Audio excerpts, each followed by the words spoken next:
linebacker Quay Walker. We'll kick things off with our first question coming from Christopher Idle. Christopher. Hey, Clay. Thanks for taking my question this morning. Congratulations making it to the big game this weekend on Monday. What do you guys got to do to control that Alabama offense? Because it seemed like when against Cincinnati learned how to control them a little bit, but, the experience helped them at the end. What do you guys got to do to make that not happen at the end of the game on Monday? We just got to do what we're capable of doing, execute on a high level, communicating to one another, and just doing things that we need to do on the back end and the front end as well. We just pretty much can't give up no plays like we did in the SEC championship. We gave up a lot of plays by a few busts, you know what I'm saying, things like that. But in order for us to do what we have to do, just manage the quarterback pretty good when rushing and, set the quarterback as well, and things should be where it's supposed to be. Next will be Michael Casagrande. Michael? What made it so difficult to get to Bryce Young in that first game?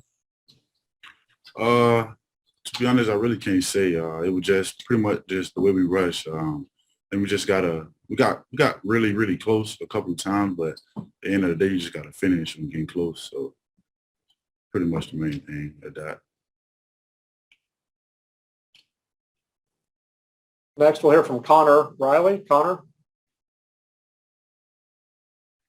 Hey, Quay, I hope you're doing well. With this being Dan Lanning's last game at Georgia, what kind of impact do you think he's had on this program in the 4 years that he's been here? We pretty much enjoyed Coach Lanning. All of us have enjoyed Coach Lanning since he came in. I remember yesterday, we just got on to the staff. The day he came in my house, it was actually during recruiting time. I think I want to say around late December, November, whatever, probably January or something like that. But he played a huge impact, as well as all of our other coaches as well. We're going to miss him, so hope that answers your question. All right, Chip Towers. Chip? Let me unmute here. A little bit more on the pressure situation. Did you feel like it looked like it watching the game that you gave, it wasn't for lack of trying. I mean, you guys put some of your pressure packages on and just didn't get there.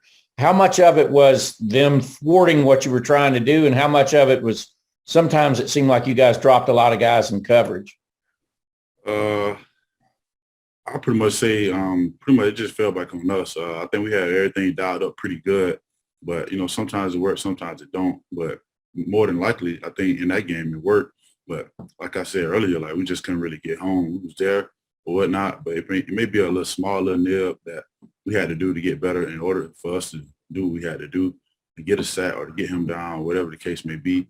But that whole game, I think the game plan was pretty good for us and what we did by dropping the coverage and showing all types of things and stuff like that. But at the end of the day, he's a pretty smart guy. So you just got to play football. Next will be Zachary Braziller. Zach?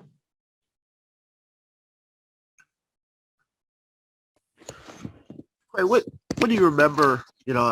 Obviously you weren't on the team then, but from the 2018 national championship game, did you watch it, and what did you remember? And also, have you guys heard a lot about that at all now that there's a rematch? Only thing I remember watching, watched the whole game. It was a pretty good game. I know we came out with a lead at first. Things started to change later towards the game. But other than that, no, we haven't talked about that or even the past game or whatnot. Besides us talking about our mistake that we made in that game and things that we gave up. But other than that, no, nobody hasn't talked about that game. Next we'll hear Anthony Dasher. Anthony? Hey, Quay. You hear and read a lot that, schematically Georgia has to do this differently defensively. It's got to do that defensively. Is it really that simplistic, or is it just a matter, again, of just executing, no missed tackles, no bust, et cetera? Yeah, that's it. That's the only thing we have to do. Just worry about us, tackle well, rally to the ball, and, communicate or whatnot so we won't have these type of busts that we had in that past game. It's the only thing we have to do. We just play our game, and everything else should take care of itself and play out fine. Next will be Heather Dinich. Heather? Quay, for 12 games, your defense was lauded as historically good. And then the SEC championship game took some luster off of that. How much does your defense still have to prove in your mind? At the end of the day, we just have to prove to ourselves, me proving to those other 10 guys that I'm out there on the field with, and the offense as well as a whole team. We have nothing to be worried about proving anybody else outside of this building, outside of this team.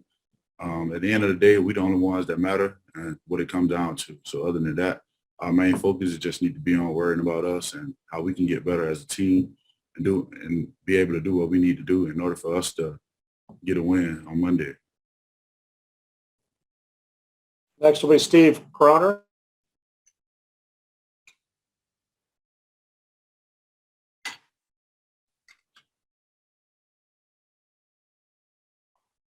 Working on a story on Brock Bowers, wondering how soon did you realize he was going to make as big an impact as he has? And is there one play either in practice or in game that really stands out for you as Brock leaving his mark on the 2021 Georgia Bulldogs? Pretty much as soon as he came in, as we started doing conditioning, summer conditioning and doing those types of things, the way he pushed himself, the way he stood out, probably wouldn't be able to tell that he was a freshman just coming in, the way he worked. But yeah, I think he pretty much wired different in the way that he built and the way that he came in and started working. He's made a ton of plays. The plays that you see him making the game, the same as that plays he make in practice. So. Next will be Dennis Dodd. Dennis?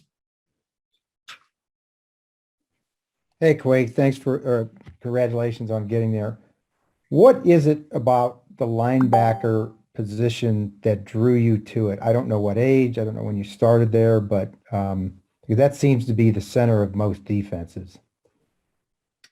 You saying what made me start playing linebacker? Yeah, what drew you to it, to play that position?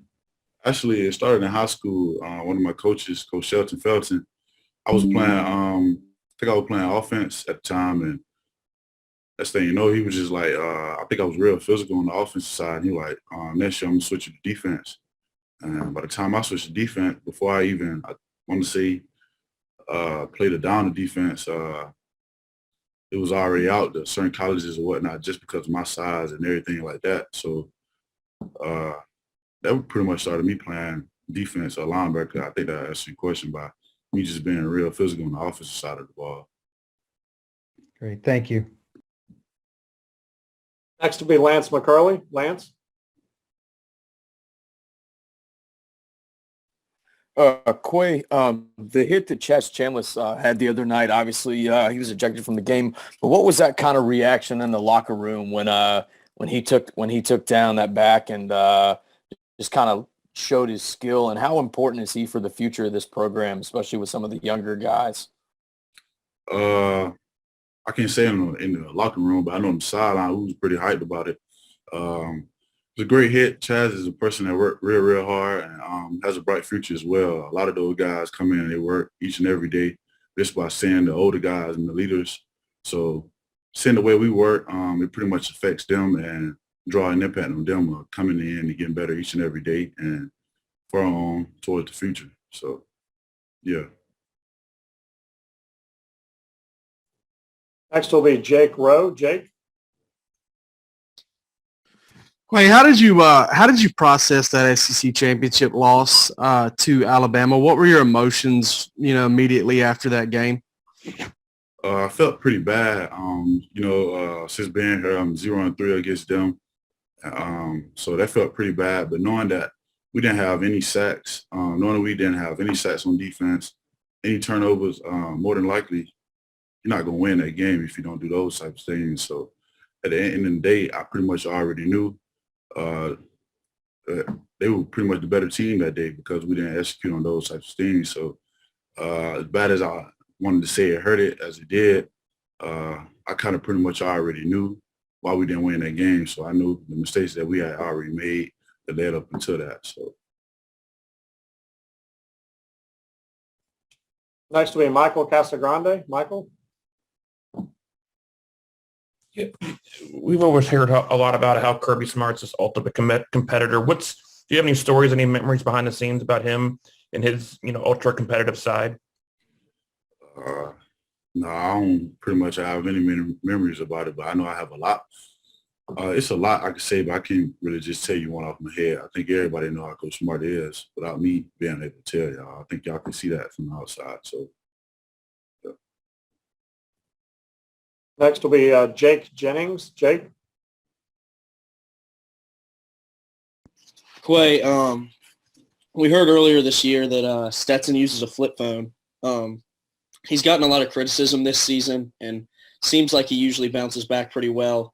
Is he somebody that is not really involved with what people are saying about him and he just likes to stay focused, and is having a flip phone a part of that? I want to say I think Stetson had a flip phone before the start of the season, I want to say. But, yeah, Stetson don't really pay too much attention to what's being said to him. We don't either. So, like I said earlier, I think for a question, the main thing is just for us to worry about all the guys that's in here, because don't nobody else matter in their opinion. At the end of the day, whether you're doing good or bad, somebody's going to have something bad to say about you anyway, regardless. So I think that's his main focus, and the way that he approached that and just cancel out all the outside noise. Give major props to him for that. But, yeah, Stetson Ben had a flip phone. I don't think he really too much care about the outside noise and social media. Great. Quay, we thank you very much for your time today. Best of luck, and we'll see you in Indianapolis. Thank y'all.